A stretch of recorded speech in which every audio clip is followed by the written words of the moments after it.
할렐루야. 하나님의 사랑과 은총이 넘치시기를 바랍니다. 오늘 12월 15일입니다. 목요일 날 아침 하나님의 돌보심으로 오늘 하루 또 승리하는 여러분 되시길 바랍니다. 이제 오늘 목요일 날 오늘 말씀은 오늘 어제에 이어서 이제 우리가 해야 될 우리들의 책임, 즉 하나님에게 붙어 있는 것, 또 올바른 생각을 하는 것 말고 오늘 말씀은 바로 뭐냐면 나에게 닥친 환경에 대해서 어떻게 어떠한 반응을 선택할 것이냐라는 거예요. 그래서 하나님께서는 우리에게 많은 자원으로서 자원을 주시고 하나님 우리를 축복하시고 인도하시잖아요. 그런데 그렇게 주시지만은 우리 인생이라고 하는 것은 어렵고 힘든 일들이 많지 않습니까? 또 원치 않는 환경에 빠지기도 하고 여러 가지 일들이 생기지 않습니까? 그랬을 때 이러한 일들이 생겼을 때 우리는 어떠한 태도를 갖고 그것을 볼 것이냐라고 하는 것이죠. 어떠한 태도를 갖고 우리들의 삶의 문제를 점검할 것이냐라는 거예요. 그래서 오늘 말씀은 이제 야고보서 1장 2절에서부터 4절까지 나오는 말씀인데, 나의 형제자매 여러분, 여러 가지 시험에 빠질 때 그것을 더할 나위 없는 기쁨으로 생각하십시오. 여러분은 믿음의 시련이 인내를 낳는다는 것을 알고 있습니다. 여러분은 인내력을 충분히 발휘하여 조금도 부족함이 없이 완전하고 성숙한 사람이 되십시오. 주님께서는 야고보 사도를 통해서 우리들에게 여러 가지 시험에 빠질 때에 어떠한 태도를 가져야 되느냐 하는 것을 가르쳐 주고 있습니다. 우리들의 삶에는 사실 선택할 수 없는 많은 일들이 있죠. 살다 보면은 내가 저지른 일도 아닌데 또 내가 내게 책임 있는 것도 아닌데 어렵고 힘든 일들을 많이 겪습니다.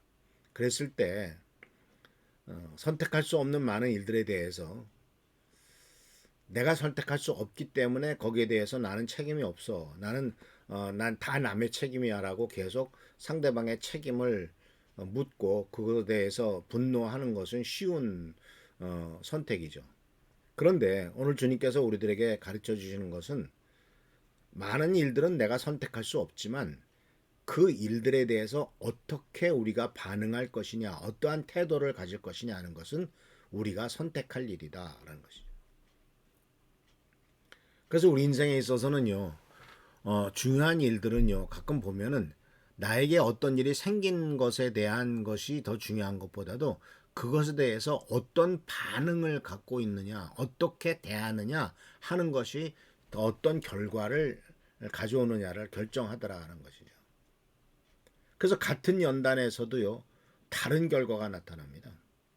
동일한 어려운 일을 겪었었는데 한 사람은 그것을 통해서 더 발전해 나가는 성공의 길로 나가기도 하지만 어떤 사람은 그 일 때문에 실패로 좌절로 인생을 망치는 경우도 있습니다.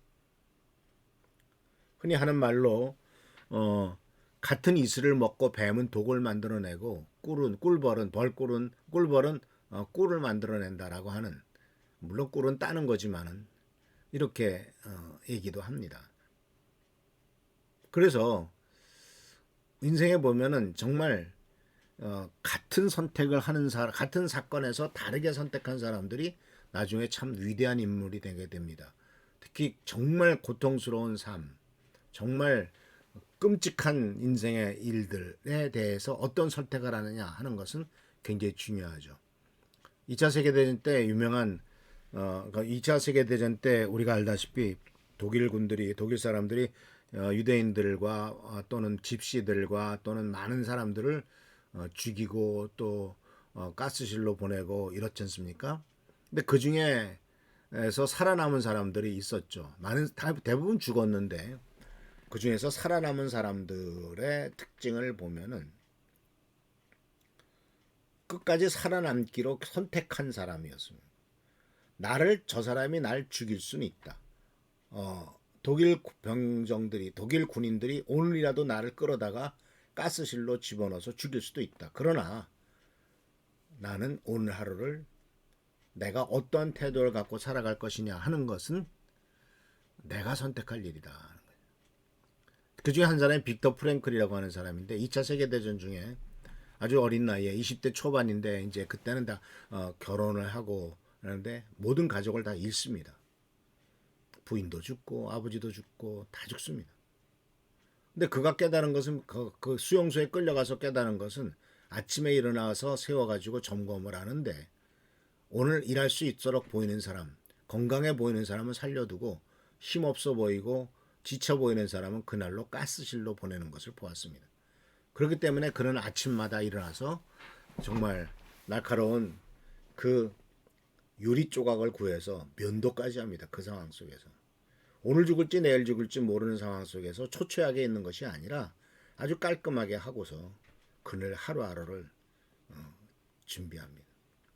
나중에 그 사진에 보면은 정말 먹을 거 못 먹어서 피골이 상접해 있지만 눈은 정말 굉장히 밝게 빛나고 있는 것을 보게 됩니다. 그래서 우리는 뭘 배우게 되냐면 모든 것을 빼앗아갈 수 있다. 내 목숨도 빼앗아갈 수 있다. 그러나 내가 선택할 수 있는 그 선택의 자유는 누구도 빼앗지 못한다라고 하는 그 이야기를 그 사람이 남깁니다. 그래서 2차 세계대전 중에 살아남아서 이 빅터 프랭클이라고 하는 사람이 이제 그 유명한 심리학자로서 이제 많은 영향을 주고 많은 사람에게 소망을 주게 되는데 결국 그것은 내가 어떻게 선택하느냐에 따라서 그 결과가 나타난다는 것. 대부분 사람들은 포기하고 절망하고 죽었습니다. 그러나 그는 살아남았습니다. 그래서 사랑하는 성도 여러분, 오늘 주님께서는 우리에게 또 한 가지 주시는 것은 그래서 이러한 삶의 여러 가지 부족하고 힘든 문제에 대해서 로마서 5장 3절 4절에서는 이렇게 말합니다. 그뿐만 아니라 우리는 환난을 자랑합니다. 우리가 알기로는 환난은 인내력을 낳고 인내력은 단련된 인격을 낳고 단련된 인격은 희망을 낳는 줄을 알고 있기 때문입니다. 환난을 고통과 쓰라림을 자랑하는 삶. 그래서 환난이 오히려 결국은 고통수와 쓰라림이 인내를 더 강하게 하고 그 인내가 인격을 더 낳게 하고 그리고 인격이 결국은 희망을 참된 희망을 갖게 된다 하는 것을 우리들에게 권면하고 있죠. 그래서 사는 성도 여러분 이것은 모두가 다 성품의 문제입니다. 그리고 그 인격은 그리고 소망을 기다리고 단련된 인격은 희망을 낳는데 그 인격은 우리 인생에 있어서 가장 중요한 기초이면서 동시에 아주 궁극적인 성공 그러니까 성취시켜 나가고 발전시켜 나가야 될 목표라는 사실입니다. 그래서 주님께서는 우리의 인격이 바로 신뢰할 만하다고 증명돼야 된다. 테스트를 통과돼야 된다라고 하는 것을 발견할 수가 있습니다. 그래서 이 말씀은 결국은 사랑과 기쁨과 평화와 선함과 자기 통제의 테스트를 통과하고 그렇게 해서 우리들은 열매를 맺는 과정으로 가게 되는 것을 발견할 수가 있습니다. 그런데 이러한 모든 것들에 대해서는 사실은 한 번으로 끝나면 얼마나 좋겠습니까? 그런데 이것은 평생 걸리는 여정입니다. 평생 동안 계속해서 올바른 선택과 올바른 반응을 선택해야 되는 것이 우리의 삶이다라는 사실을 기억하시고요. 하나님의 방법에 순종하고 올바른 자신의 선택을 선택함으로써 올바른 축복을 누리는 우리 귀한 성도들 되시기를 축원합니다. 환경이 문제가 아니라 그 환경을 어떻게 보느냐가 중요하다는 사실을 잊지 마시고 하나님께서는 이런 일을 통해서 우리들을 더욱더 연단하시며 성장케 하시는 분이시다라는 것을 잊고 생각하시면서 앞으로 나가는 우리 귀한 성도들 되시기를 축원합니다. 기도하겠습니다. 오늘도 주께서 함께 하시는 은혜를 감사드립니다. 항상 우리를 사랑하시고 축복하시는 가운데 우리는 승리하는 삶을 살아가게 됩니다. 간절히 간구하고 나옵기는 이 모든 일을 잘 감당하도록 하시고 하나님의 도우심과 돌보심 가운데 승리하는 삶, 복된 삶 되도록 주여 도와주시고 인도하여 주옵소서. 우리를 지키시고 보살펴 주시기를 바라옵고 예수 그리스도의 이름으로 축복하며 간절히 기도하옵나이다. 아멘. 교회와 나라 민족을 위해서 또 우리 성도님들을 위해서 우리 장로님들을 위해서 계속 기도하시기를 축원합니다. 감사합니다.